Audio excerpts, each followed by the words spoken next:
Olá, boa noite. Eu sou Rosiane Kennedy e este é o Poder em Foco. Nesta semana também participa comigo do programa a jornalista Soane Guerreiro, repórter do SBT Brasil. E nós vamos entrevistar o governador do Piauí, presidente do Consórcio de Governadores do Nordeste, Wellington Dias. Governador, muito obrigada por nos conceder esta entrevista. Boa noite. Eu já começo perguntando sobre vacina. O país aí está acompanhando o imbróglio em torno da importação da vacina russa Sputnik. O consórcio Nordeste apostou todas as fichas aí nesta vacina, mas ainda não tem a autorização da Anvisa para fazer essa importação. Nessa semana que passou, a revista Lancet apresentou ali uma pesquisa mostrando também o estudo que faltavam dados naquela mesma linha do que foi a declaração da Anvisa aqui no Brasil, que ainda não tinha total segurança em relação a essa vacina. Mesmo assim, vocês vão continuar insistindo na Sputnik e como é que está essa apresentação de novos documentos? Boa noite. Boa noite, Rosane. Primeiro, um prazer muito grande participar aqui com você também, com a Soane e todos que nos acompanham. Olha, o esforço dos governadores do Nordeste e também dos governadores do Brasil é que o Brasil precisa de mais vacina. Eu acho que nós temos um plano estratégico. Esse plano tinha uma previsão de vacinação de 53 milhões de pessoas aproximadamente até abril, e isso não aconteceu. Nós agora que estamos nos aproximando de 18% da população vacinada, menos de 40 milhões de pessoas, e, enquanto isso, o risco é grande. E a saída é vacina. Então, o que fizemos? Nós fomos atrás, e não só da Sputnik. Para lembrar, ali nós fizemos lá atrás, ainda em agosto, contato com a Pfizer, levamos ao ministro da Saúde, demorou, mas finalmente lá na frente saiu o contrato e a aprovação por parte da Anvisa. A Janssen também tivemos atrás. Agora mesmo estamos aqui com essa aprovação da OMS, retomando entendimentos com a Sinopharm da China, para ver se a gente ainda consegue alguma cota de lá. Esperamos também, além da Sputnik, a aprovação também por parte da Anvisa da Covaxin, que também era uma opção colocada para o Brasil, e torcendo para que a gente tenha a produção do IFA, tanto pela Fiocruz no Brasil, isso é que vai dar liberdade no planejamento de produção, assim como do Butantan, e quem sabe com a União Química também, com a Sputnik, e ainda vacina brasileira, tanto do Butantan como de Campinas. Então, dentro disso, para que você compreenda, nós temos a Sputnik, que é uma vacina que a lei brasileira passou a reconhecer a agência reguladora da Rússia como uma referência, assim como outras agências, e dava ali um prazo que a gente está pedindo para a Anvisa. Primeiro, separar os processos. O processo da União Química, ele trata de um pedido emergencial. No caso dos estados, é uma aprovação excepcional. Todas as vacinas estão sendo usadas no Brasil e no mundo sem fazer a chamada quarta fase. Então, sem ter que esperar um ano para ver o que acontece. Aqui é uma opção, acreditando naquilo que apontam os cientistas. E, neste caso, mesmo com essa publicação da revista Lancet, a gente acredita que tem uma chance, agora com todas as informações que foram apresentadas pela Gamaleya, que é um laboratório que desenvolveu a vacina desde 1891, então ele tem credibilidade no mundo. O Ministério da Rússia, a experiência com a Argentina, com o México, com a Hungria, enfim, onde ela está em fase de aplicação, aponta que está dando resultado. Então, é em nome disso que nós estamos insistindo para que se tenha a apreciação. É claro, aguardamos a aprovação, a autorização por parte da Anvisa para importação. Mas então, governador, a Anvisa afirma que essa análise está parada. Vocês, enquanto governadores, têm feito pressão para o envio dessas informações para que essa análise tenha continuidade? Nós temos agora 2 pontos. Um é a decisão do Supremo, do ministro Lewandowski, que deu um prazo para que a Anvisa diga, afinal de contas, o que está faltando.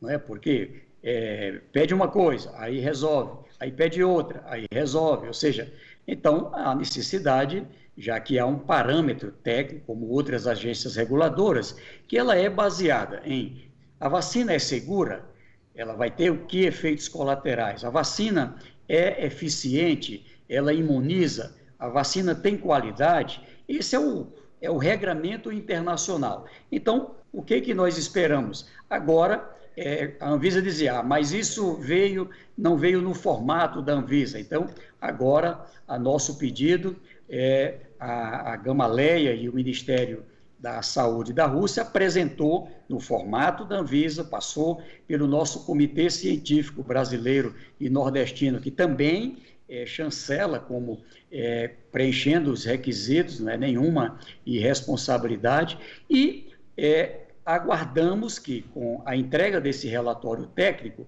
é dado aí um prazo, normalmente de 7 dias, para que se tenha a apreciação, e eu espero que tenha condições de aprovação, porque é uma chance de mais vacina para a gente salvar vidas. Governador, mas não causa, de certa forma, algum receio em vocês, na tentativa de agilizar essa possibilidade de importação da Sputnik? Não causa um certo receio sobre riscos da vacina? Saber que, além desse estudo, que é de cientistas, quer dizer, essa publicação na Lancet que é feita por cientistas, países como Estados Unidos, Canadá e até a União Europeia não aprovaram a Sputnik, ainda por também não terem elementos suficientes para garantir essa segurança da vacina. Isso não causa um receio ou, de certa forma, até uma necessidade de freio nessa investida do consórcio Nordeste? Eu vou lhe dizer o que eu ouço dos cientistas, né? Estou falando de pessoas que são desenvolvedores, inclusive, de vacinas no Brasil, que são professores das nossas universidades, são pessoas respeitadas no Brasil. Eles dizem o seguinte, por exemplo, os Estados Unidos não usam a AstraZeneca, nós estamos usando. Os Estados Unidos não usam a vacina da Sinovac, a Coronavac, nós estamos usando.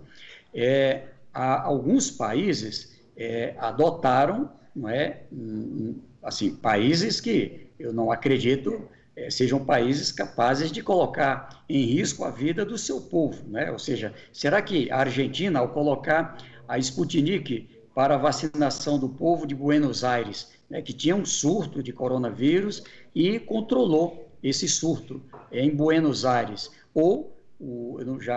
mas a Rússia porque é a Rússia, e o México, e a Hungria, que está na Europa, né, que também usa essa vacina, o Egito e assim vários outros países. Então, em razão daquilo que acontece, desse acompanhamento dos nossos cientistas, é que nós estamos verificando a posição dele. O que é que eles dizem? Só uma observação, hein, governador, porque no caso da Hungria, inclusive, o fato de a Hungria ter adotado a vacina, isso gerou uma crise lá seríssima, um problema muito grande, justamente porque não havia ainda esse entendimento, esse consenso na região. Mas vamos lá para a Soane. E também a Anvisa, também no depoimento do diretor-presidente, falou recentemente que, apesar desses outros países, né, cerca de 60 países, terem adotado a Sputnik, nenhum deles deu informações ao Brasil em relação aos efeitos adversos da vacina. O senhor, inclusive, chegou a dizer recentemente em uma audiência no Senado que os governadores que já fecharam contrato com a Sputnik V poderiam monitorar esses eventos adversos após a aplicação da vacina. Isso não seria complicado ou até poderia gerar alguma responsabilização? O senhor não teme? Eu vou aproveitar e complementar. Assim, o senhor está disposto mesmo, se for o caso, de assumir a responsabilidade como Estado, né, no caso do governo do Piauí, para, se acontece algum problema em relação à aplicação da vacina Sputnik com as pessoas que forem imunizadas com ela, e o Estado ter que bancar essa responsabilização? Nós estamos tratando de uma vacina aprovada por uma agência reguladora, reconhecida em lei pelo Congresso Nacional, sancionada pelo presidente da República, Jair Bolsonaro, e preenchendo, é claro, os requisitos de segurança, eficiência na imunização e qualidade. Em relação à Hungria, como foi dito, também nós temos problemas em alguns países em relação à AstraZeneca, né? Também aqui, eu digo que se não teve essa entrega de informações diretamente à Anvisa, eu realmente não acompanhei essa parte, mas foi entregue porque nós mesmos recebemos do Ministério da Saúde da Argentina um estudo e encaminhamos. E o Ministério da Saúde da Argentina e a Gamaleya entregaram também informações dos estudos já feitos com pessoas que foram vacinadas, tanto no México e também na Hungria. Então, o que eu digo é que, e na Rússia, então o que eu digo é que a vacina, ela está em uso hoje em mais de 60 países, porém, é claro, nós queremos utilizar no Brasil cumprindo as regras internacionais, as regras de segurança. O que não é razoável é que a gente tenha, amanhã se descobre, a vacina era boa, mas ficou aqui cozinhando galo, como se diz, não é? E muitas pessoas morrendo, precisando da vacina. Esses são os dois pontos. Qual foi a opção que o Brasil fez? O Brasil, no Congresso Nacional, disse, queremos agilidade. Por isso, aprovou a lei com o que eles chamam de autorização excepcional para a importação e uso no Brasil. O que nós dissemos foi o mesmo que dissemos para a Pfizer. Lembra? A Pfizer era para ter já contrato desde agosto do ano passado, para já ter vacina desde dezembro, e aí o que aconteceu? Diziam, não, a Pfizer está cobrando do Brasil exigências sobre o pós-vacina, sobre a segurança da vacina que a União não quer assumir. Nós fomos ao presidente do Senado, o senador Rodrigo Pacheco, o deputado Arthur Lira, presidente da Câmara, que abriu um entendimento e aprovou uma pactuação onde nós, os estados e os municípios, dividimos responsabilidade com a União. Isso também não era normal. Então, veja, o que eu estou dizendo é que, para ter as condições de uma estratégia de mais vacina para salvar vidas, tendo segurança, tendo eficácia, qualidade, enfim, a partir da avaliação dos cientistas, sim, nós estamos dispostos a assumir a responsabilidade desse monitoramento pós-vacina, inclusive com a presença da academia, da ciência, para dar mais segurança a quem tomar a vacina. Então, só para não restar dúvida, o consórcio Nordeste vai continuar investindo, insistindo na Sputnik V? Até que a Anvisa diga que, de forma definitiva, rejeitou a vacina. Lembrar que o presidente Antônio da Barra, com a direção da Anvisa, disseram que aquela decisão não era definitiva, que precisava de mais algumas informações.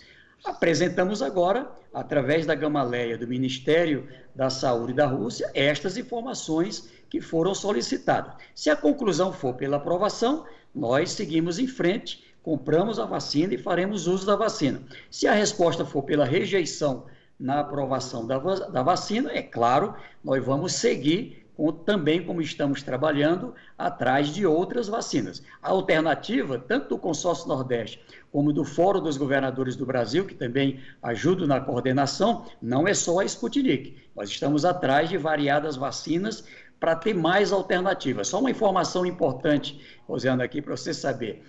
Pelo andar da carruagem, nós vamos chegar aí por volta de agosto, com mais ou menos 70 milhões de pessoas com primeira dose da vacina. Só que o Brasil precisa atingir algo como 60%, 70% da população com mais de 18 anos vacinada para não entrar na lista dos países de elevado risco e, portanto, com restrições de praticamente todos os países com os quais nós estamos mantendo relações de comércio internacional, América do Norte, Europa, Ásia, enfim, ou seja, há necessidade, sim, de acelerar a vacinação no Brasil. Eu tenho só uma dúvida técnica, rapidinho, governador. No caso, vamos imaginar no caso de a Sputnik realmente não ser liberada para o Brasil, né? Ainda tem muita coisa aí para ser decidida.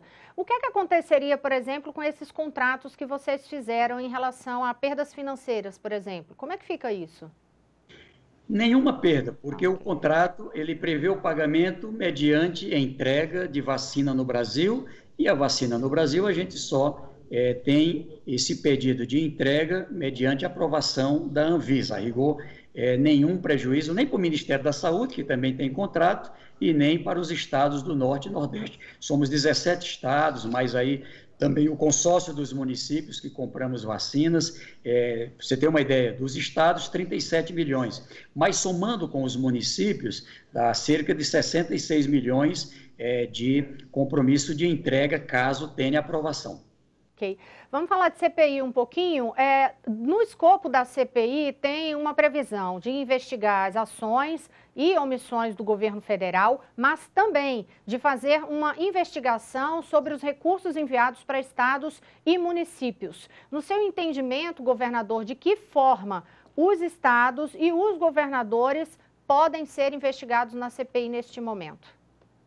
Olha, eu acho que sobre a parte de recursos federais, o Congresso tem competência, o Senado, a CPI. O que a gente precisa ter um cuidado para não ter aí os parlamentares federais, os senadores, fazendo papel de deputado estadual ou de vereadores, né? Porque lá com os recursos que são próprios dos municípios, recursos que são próprios das Assembleias Legislativas.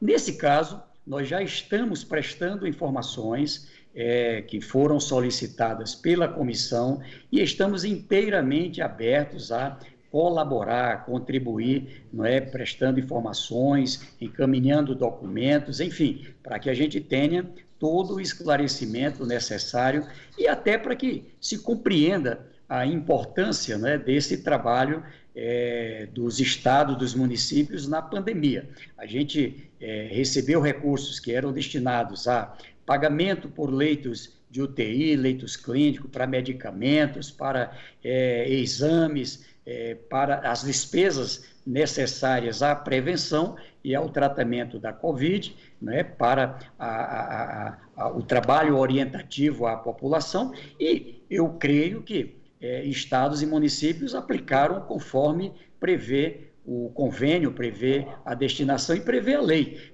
Quem desviou dinheiro, quem fez qualquer ato criminoso, é claro, vai pagar por isso. Só para complementar, segundo a Polícia Federal, já foram cerca de 75 operações especiais desde o ano passado, aí com um desvio de cerca de 2 bilhões de reais. O senhor acredita que há necessidade de os governadores, caso sendo convocado, o senhor iria, e também se há necessidade dos governadores ou secretários estaduais de saúde participarem também? Sendo chamado, por exemplo, para prestar informações, esclarecimentos, sim, o que eu digo é que alguém só pode ser tratado como investigado quando houver, cumprindo a regra da própria CPI, da lei brasileira. É bom lembrar, a Comissão Parlamentar de Inquérito, ela tem regra, ela funciona como um inquérito próprio da área judicial. Eu fui da Câmara, fui do Senado e tenho a noção clara do papel importante, destacado, é um instrumento da democracia muito importante e, é claro, aqui, pelo que eu vi no requerimento, o foco principal é o que aconteceu com o Brasil, tem 2,7% da população e já cerca de 12% dos óbitos do planeta na área da Covid. O que aconteceu? Tiveram medidas que foram feitas ou não foram feitas que levaram a esta situação? É mais ou menos essa a ideia do que está no requerimento. Eu reforço a pergunta da Suane. O senhor está disposto aí a CPI, se chamado? Tenho já um convite para ali comparecer representando o Fórum dos Governadores do Brasil e o Consórcio Nordeste, e farei isso com imenso prazer, no sentido de colaborar com os esclarecimentos necessários, até para que tenham também uma visão da parte dos estados do que aconteceu neste período da pandemia. No caso de convite, desculpa, Sônia, no caso de convite não é obrigado a ir, e aí a agenda fica mais fácil em termos de marcar a data. O senhor já disponibilizou a agenda para eles de alguma forma? Isso está tendo um entendimento, porque normalmente a comissão ela já sugere uma data e faremos isso dialogando com imenso prazer. E o senhor acredita que, de fato, está sendo negligenciada essa questão dos estados e municípios? A gente tem escutado isso de alguns parlamentares que têm focado mais na atuação do governo federal. O senhor acredita nisso também ou não? O fato é que nós estamos tratando aqui do Congresso Nacional. Mesmo que é investigado para estados e municípios, ela diz respeito àquilo que se tratou de aplicação de recursos federais, porque se trata do Congresso Nacional. O que eu posso afirmar é que, do que eu acompanhei, os estados aqui, a gente viveu um momento muito, muito difícil. Por quê?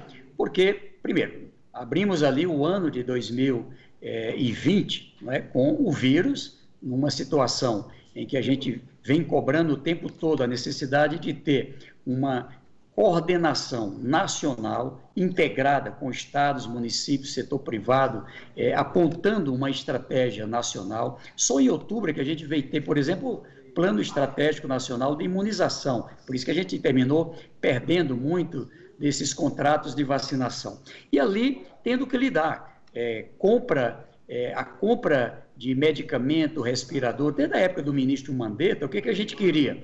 O governo nacional, como outros países fizeram, faz a compra, que ali você tem um preço unificado, você tem uma ideia da necessidade do país e faz uma distribuição também adequada. A União tem instrumentos para compras nacionais e internacionais muito maior do que estados e municípios. Isso valeria para oxigênio, para o kit intubação, para a parte de contratação de leitos de UTI, para a parte de novos leitos, para hospitais de campanha, ou seja, trabalhar integrado, mas com uma coordenação nacional. Eu acho que a ausência dessa coordenação nacional, de se levar em conta uma estratégia que seguisse regras da ciência, elas levaram a um grande prejuízo, com um número de mortos muito elevado no Brasil em relação a outros países com a mesma experiência que tem, por exemplo, na área de lidar com doenças, para lidar com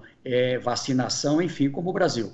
Governador, mas ainda nessa questão dos estados, por exemplo, como a Suane ressaltou, são mais de 70 operações da Polícia Federal justamente investigando esses desvios de recursos que eram para o enfrentamento à Covid e que a gente sabe aí virou o Covidão país afora, né? Foi como ficou sendo chamado, com compra de equipamentos e de material de forma superfaturada, sem contar o desvio direto mesmo, são muitas investigações. Então, no escopo da CPI, por ter essa previsão de analisar também esse repasse de recursos para estados e municípios, como é que está isso em termos de equilíbrio dentro da CPI? Porque, por exemplo, só foram 2 semanas até agora de comissão, é fato, mas até o momento tudo ficou centrado em relação ao governo federal. A gente não viu avanço de fato ali, nem mesmo em relação a depoimentos sobre a questão de estados e municípios. Então, quer dizer, a CPI não corre o risco de terminar ficando omissa ao que é a própria proposta dela? Eu acredito que não, Rosana. Eu olho assim, como você bem disse, são 2 semanas, tem um plano, né, que foi apresentado. É claro que a CPI, repito, ela é do Senado Federal, do Congresso Nacional, ela tem como foco aquilo que é o papel do Congresso. O Congresso é quem trata do acompanhamento, fiscalização, enfim, do governo federal, os atos do governo federal, assim como o Tribunal de Contas da União, né, os recursos federais, assim como o Tribunal de Contas dos Estados, a Justiça Estadual faz o acompanhamento daquilo que são de recursos, de receitas dos estados.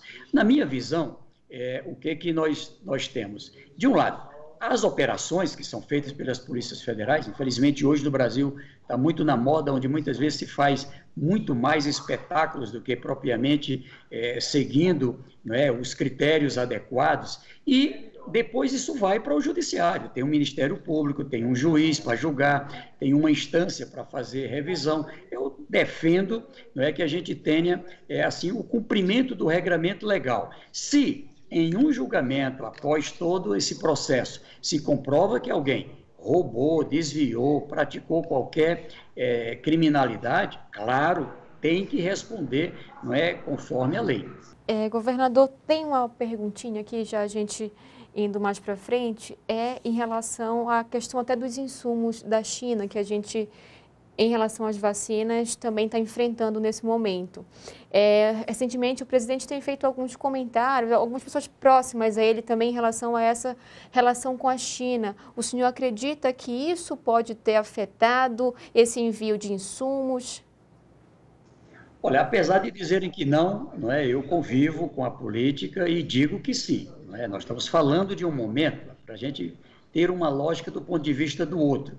Vamos imaginar que o Brasil, através das vacinas, a partir do IFA, na Fiocruz e no Butantan, produzisse vacina e o país resolvesse colocar vacina à disposição daqui do Uruguai, do Paraguai, da Argentina, da Bolívia, de algum país aqui da América do Sul, ou seja, por uma questão humanitária, lá está tendo uma situação grave, precisa de vacinação.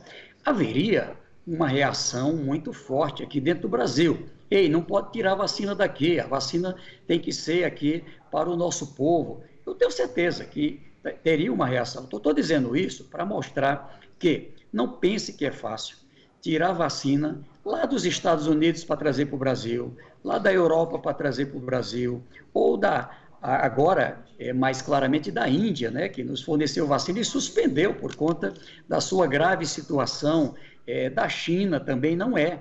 Lá da Rússia também não é. Na verdade, eles têm que cumprir metas lá também de vacinação. Estão com problemas também de ampliar a vacinação nos seus países. Então, nesse caso, pela relação entre os países, o Brasil é parte dos BRICS, por isso que tem essa deferência da China, da Rússia, da Índia, que também são parte dos BRICS. O Brasil é parte da Organização Mundial da Saúde, da ONU, por isso essa deferência por parte de países como Estados Unidos, do Reino Unido, que também é a Universidade de Oxford, que desenvolveu a AstraZeneca. Então, eu digo isso para a gente compreender que estamos vivendo uma situação particular, em que tem um SOS de pessoas morrendo.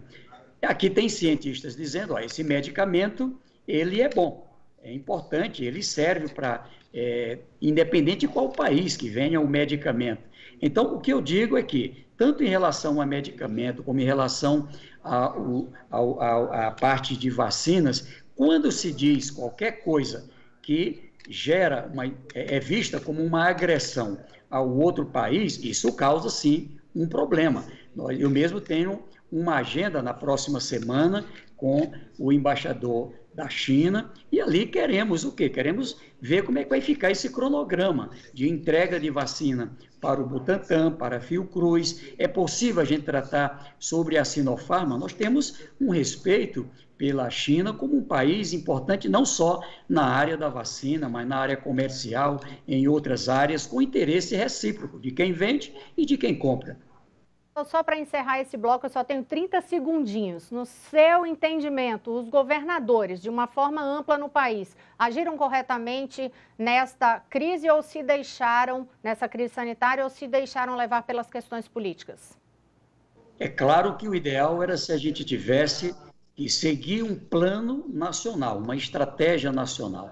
É claro que tivemos que fazer um esforço para cada um trabalhar no seu estado, lá atrás, a região por região, finalmente no Fórum dos Governadores, unificando posições, mas isso realmente tem muito menos eficiência do que trabalhando integrado, município, estado, governo federal e o setor privado. Então, no seu entendimento, para eu não ter captado de forma errada, se houve erro dos governadores, a culpa não seria dos governadores, mas por causa da coordenação nacional, é isso? Não, primeiro eu não estou nem reconhecendo que houve erro. O que eu posso lhe dizer aqui, puxando aqui para o lado do Nordeste? Se o Brasil tivesse seguido como o Nordeste seguiu, a ciência e pelo menos uma integração interna, embora não sejamos uma ilha dentro do Brasil, os efeitos da falta de uma ação articulada também nos afetou. Mas o Brasil teria hoje, mais ou menos, na proporção de óbitos do Nordeste, 260, 270 mil óbitos. Então, seriam quantas vidas humanas não é, salvas se a gente tivesse seguido minimamente um patamar como esse. Eu cito isso não para me vangloriar pela região Nordeste, mas para mostrar a importância de trabalhar de forma integrada e seguindo a ciência. O Poder em Foco vai fazer um breve intervalo. Fica aí com a gente. No próximo bloco a gente vai falar de política. Então, a gente volta já já.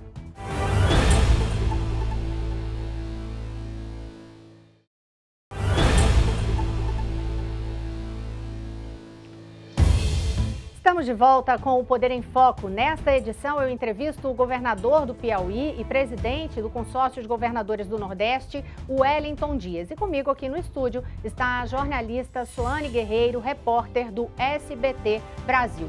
Governador, vamos falar de política? Eu sei que essa é a sua praia mesmo há muitos anos, então vamos lá. Foi uma semana, a semana passada, inclusive, com alguns fatos marcantes, por exemplo, em relação a pesquisas eleitorais. Tem essa retomada da elegibilidade do ex-presidente Lula. Eu queria saber com o senhor de que forma o senhor acredita que isso vai chegar em 2022. A polarização Bolsonaro-Lula vai ser mantida ou o senhor vê algum campo para mudar isso um pouco? Olha, nós temos na posição do próprio ex-presidente Luiz Inácio Lula da Silva uma orientação não só para o Partido dos Trabalhadores, mas ele tem dialogado com líderes, não é, do que se chama do campo político que hoje se coloca na oposição nos diversos estados brasileiros, no sentido da gente ter aqui uma paciência e um foco voltado para essa parte relacionada à pandemia. A situação ainda é muito grave no Brasil, o índice de mortalidade, de transmissibilidade. Eu digo que, inclusive, corremos risco com baixa vacinação ainda de ter uma outra onda e ainda o social, tem um estrago social aqui, aliás, eu admiro muito a solidariedade brasileira, porque mesmo com o auxílio emergencial, a ajuda dos estados, municípios, há sim a necessidade dessa solidariedade com os mais pobres e a preocupação com a retomada econômica, né? Ou seja, apoio aos empreendedores, gerar emprego e renda. Então, ele tem dito que é importante a gente colocar a pauta do povo na ordem do dia. É claro, a decisão que coloca para ele o direito, não é, a participar do processo eleitoral em 2022, ela muda tudo, não é? Aliás, claramente, nós tivemos toda uma operação cujo objetivo era um só, tirá-lo do pleito de 2018. Não é? Isso é feito uma revisão e agora ele está no páreo. É claro, aqui polarizado com o presidente Jair Bolsonaro, que também já se coloca como candidato à reeleição, mas é preciso respeitar também outros nomes, outros líderes que também se colocam, porque nós temos uma conjuntura delicada. O que vai acontecer daqui até dezembro, o que vai acontecer ali até abril, quem sabe até outubro do próximo ano. Então, é preciso, de um lado, respeitar o povo, do outro lado, cada um fazer o seu esforço, né? Fazer o seu trabalho, e lá na frente vem o julgamento. A eleição serve para isso.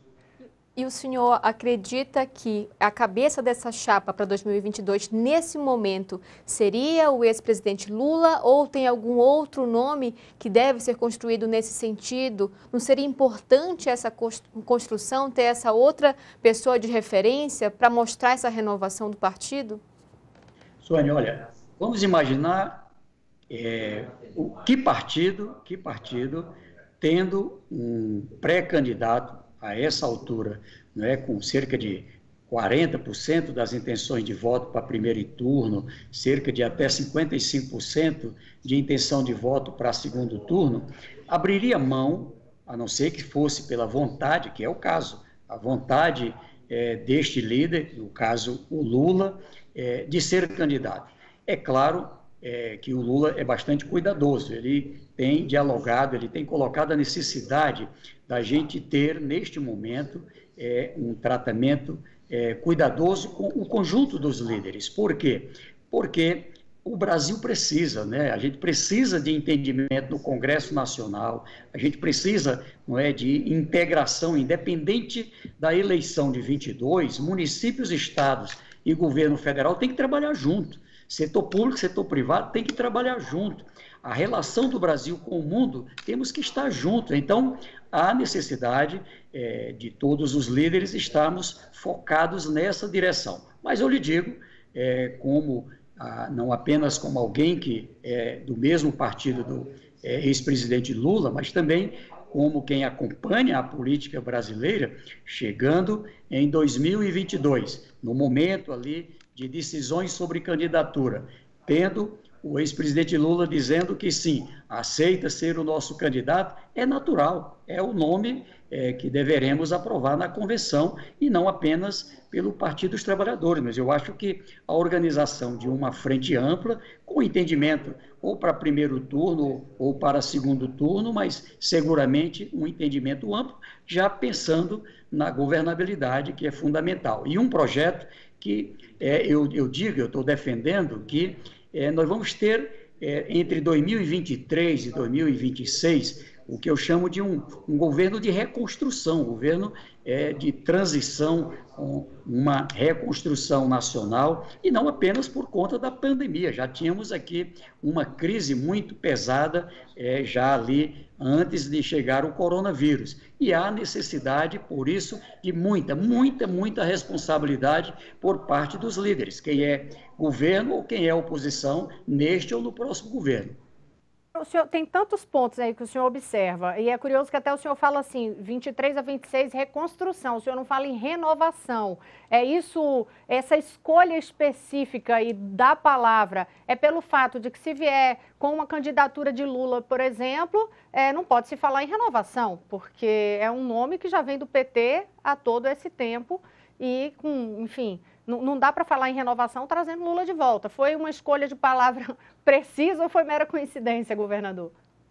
Olha, nenhum governo, me permita lhe dizer, com a experiência de 4 mandatos, né? Eu tive o privilégio de ser eleito 4 vezes governador, 4 vezes no primeiro turno, e nenhum mandato é igual ao outro. Então, o que eu digo é que, neste caso, tem uma particularidade, e aqui ninguém pode negar.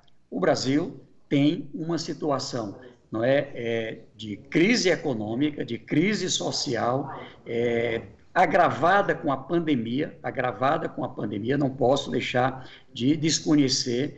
Nós temos uma situação em que precisa de muita articulação, a minha defesa em relação ao presidente Lula, como qualidade que eu vejo nele, é essa capacidade, a experiência de vida dele, a habilidade no sentido de juntar esforços, somar pessoas que têm diferenças, mas que tenham um propósito em comum. E no caso, quando eu digo reconstrução, é reconstrução mesmo, né? A situação não será fácil para quem assumir entre 23 e 26. Desculpa, Sônia, até porque esse bloco também já está acabando, mas só uma coisa, para 2022, o senhor acha correto começar a discussão de uma frente ampla, já colocando um nome em cima, quer dizer, funciona isso, principalmente no caso de pensar no nome do ex-presidente Lula, tem 2 pontos que precisam ser destacados. Ele retomou a elegibilidade, mas o mérito dos processos contra ele não foi julgado, não é que ele foi inocentado, houve ali uma anulação dos processos por uma questão de onde seria o foro competente. Esse é um primeiro ponto. E o outro, em relação a uma frente ampla, passar diretamente para um nome e as outras pessoas que se falava anteriormente, inclusive aí do Nordeste mesmo, seu vizinho, seu governador vizinho, aí o governador do Maranhão, Flávio Dino, que sempre é citado como um nome para uma frente ampla e uma frente de esquerda também.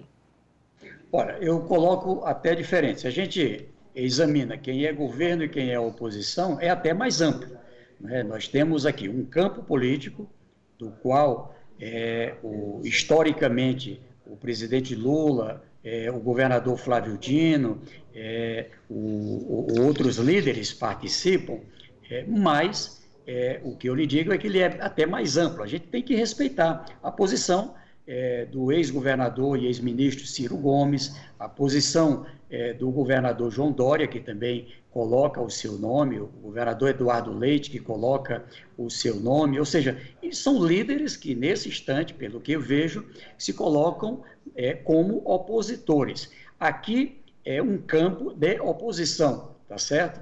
Neste caso, quando eu falo a necessidade de um diálogo, de um entendimento, não quer dizer que vai ter uma aliança lá na frente. Eu estou dizendo aqui, assim como o Partido dos Trabalhadores coloca o nome do presidente Lula, é natural o nome de outros líderes com a responsabilidade, com a experiência, com a capacidade também de governança. E aí, é claro, quando se vai organizar chapas, tomar decisão, aí eu não tenho dúvida. Normalmente, quem é partidário, quem é candidato a estadual, federal, governador, quem é de um campo político, quer aquele que também tem uma chance especial de vitória. E é assim que nós vamos tratar, mas repito, na conjuntura de 22. A ideia é trabalhar 2021, que não tem eleição, focado na pauta do povo. 2022, ano da eleição, eu vou estar no Piauí tratando sobre as eleições do Piauí, assim em cada estado, e vamos estar tratando sim, com muito carinho, e eu não posso negar, estou bastante animado com as perspectivas do nosso campo político para a vitória em 22. A gente vai continuar falando deste assunto, mas no próximo bloco, o Poder em Foco vai fazer um breve intervalo e eu volto já.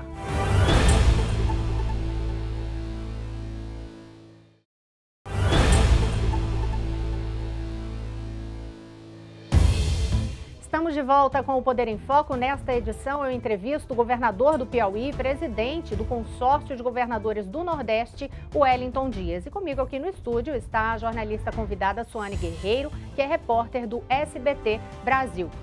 Governador, no bloco anterior, a gente vinha falando sobre política, eleições 2022, e o senhor citou, por exemplo, o nome de Ciro Gomes como uma das pessoas que pleiteiam aí a possibilidade de candidatura no próximo ano. O senhor acha possível ainda PT e Ciro Gomes caminharem juntos? Olha, ou caminhando junto ou não, eu sou até suspeito que eu sou muito amigo dele, tá certo? Eu tive o privilégio de conviver com ele, ali, eu governador, ele ministro, acompanhei o seu mandato de governador também no Ceará, fazendo ali um ótimo trabalho, um resultado. O Ceará teve grandes transformações ali, também até reconhecendo ali no período do Tasso Gereissati, depois com o Ciro Gomes, o Cid, agora com o governador Camilo, fazendo um trabalho extraordinário. E uma pessoa que conhece bem o Brasil, um homem muito preparado, uma pessoa que tem aqui um compromisso público em todos os lugares por onde passou, e sim, eu defendo que a gente tenha um diálogo. Claro, se a decisão dele é de encabeçar uma candidatura própria, sim, ele tem força, ele tem história, ele tem capacidade para essa defesa. Se houver as condições de um entendimento, eu acho melhor e estarei buscando fazer esse diálogo, sim. Aquelas declarações mais áridas de Ciro Gomes, por exemplo, inclusive contra o ex-presidente Lula, são possíveis de ter uma superação? Eu creio que sim. A gente tem na política, né, esses momentos em que a temperatura ora sobe, ora cai, tá certo? E certamente são duas pessoas que, através do diálogo, eles têm em comum, não é, que o Brasil tem um problema grave, precisa, não é, de um outro patamar. Nós não somos um país qualquer, nós somos um dos mais importantes países do planeta. Nós temos uma condição extraordinária e, é claro, como é que a gente trabalha para que o nosso povo tire proveito disso. Os senhores acreditam que seria uma forma de reconhecer um erro do passado ou talvez de corrigir esse erro em relação à chapa? O diálogo ele é aberto em que eu acho que para que ele dê certo, para que ele tenha as condições de bom resultado, eu acho que é trabalhar colocando na mesa o interesse do povo, não é, acima, não é, dessa ou daquela particularidade, divergência. São duas pessoas que tiveram uma história muito comum na história recente do Brasil, são nordestinos, tá certo? E têm em comum essa nordestinidade e, principalmente, a compreensão de colocar o interesse do povo em primeiro lugar. Governador, muito se fala agora, em meio à CPI da pandemia, que o senador Renan Calheiros estaria se cacifando para ser vice numa eventual chapa do presidente Lula, do ex-presidente Lula. O senhor acha que Renan Calheiros seria um bom vice para essa composição? Olha, é um líder extraordinário, tive o privilégio de conviver com ele também, acompanhei como governador, depois estive na Câmara e ele ali no Senado, tivemos a oportunidade de conviver no Senado, ele como presidente do Senado Federal, em momentos delicados, é uma pessoa preparada, que tem um compromisso com a democracia, tem compromisso com o país, e certamente é um nome, não é, bem lembrado. É claro, repito, que temos que trabalhar as variadas opções. O MDB, por exemplo, eu sou simpático à ideia de um diálogo com o MDB, assim como com outros partidos, ou seja, para que a gente possa, nesse momento, ter um olhar em que se pense não apenas na eleição, no resultado na eleição, mas a partir de uma carta compromisso, de um projeto de país, não é? O que nós queremos pensando no povo, não é? Nesse país, para a economia, para a relação internacional, para o meio ambiente, para a geração de emprego, para a saúde, a educação, a segurança, o social, ou seja, e a partir disto escolher aquilo que for a melhor estratégia para esse campo político. Certamente o nome do senador Renan, né, mesmo antes da CPI, já é um nome de grande destaque no Brasil. Mas, repito, não há uma decisão, pelo menos que eu tenha conhecimento sobre isso, e o que eu sei do presidente Lula é que ele quer tratar sobre chapa, sobre organização das eleições só em 22. Mas ele já anda circulando, inclusive, aqui por Brasília, em encontros, como no próprio MDB, com o ex-presidente José Sarney. Depois de todo aquele processo de impeachment da ex-presidente Dilma, que tinha chapa com o MDB, o senhor acha que a cúpula do partido, de fato, consegue se abraçar novamente e haveria essa possibilidade PT e PMDB juntos? Olha, em cada eleição nós temos uma conjuntura. E aqui, nestas eleições para 2022, é uma conjuntura de maior responsabilidade, talvez da história. Eu defendo que os principais líderes tenham essa capacidade de dialogar. Ao dialogar, de ter compromisso com os pontos que são principais para o povo brasileiro. E, ao mesmo tempo, ali vai em 22 ter que tratar sobre a chapa. Vai sair numa estratégia de estarmos juntos num primeiro turno ou haverá uma estratégia de mais e variadas candidaturas no primeiro turno e depois de um entendimento para segundo turno. Isso aqui é uma realidade que vai acontecer em 27 estados e também na eleição nacional. Então, está incluída nessa estratégia também um diálogo com os partidos do chamado Centrão? O que eu defendo é que a gente tenha diálogo. Eu vi agora recentemente, né, um encontro do presidente com o ex-ministro Kassab, presidente do PSD. O presidente Lula tem uma relação de abertura, não é, com os variados líderes. E ele é um líder que não traz, não é, as suas mágoas, não é, que traz os seus ressentimentos, enfim, para a política. Ele é uma pessoa, aliás, muito aberto, não é, a tocar para frente a superação e, ao mesmo tempo, de colocar na hora da avaliação o interesse do povo. É claro que aqui a essência é qual é mesmo o compromisso desse grupo, desse time, desses líderes com o Brasil. Se tem entendimento sobre isso, eu acho que aí facilita, não é, a parte organizacional conforme a regra eleitoral. Nenhuma aliança está descartada se for desse campo, centro e esquerda. O que eu digo é que nós vamos ter dois campos. Um campo de oposição, e o atual governo liderado pelo presidente Jair Bolsonaro. Ao mesmo tempo, eu também afirmo que isso não significa, não é, que esteja resolvido, que está todo mundo alinhado, enfim. Afinal de contas, nós temos que respeitar Sua Excelência, o povo, não é? Ou seja, há necessidade de termos sempre um respeito muito forte pela população. A população, ela não acredita nesse vale tudo, ela quer saber mesmo se aquilo que se está tratando nesses casamentos, nesses entendimentos, isso faz parte mesmo de um interesse maior com a população. Na hora que a gente está defendendo a democracia, o povo não quer saber, não é, qual é o partido, de que lado. Na hora que a gente está defendendo mais vacina, o povo também não quer saber que todo mundo está junto aqui por um grande interesse da população. E assim em todas as áreas, não é, que são próprias de um governo, não é, a partir do setor público.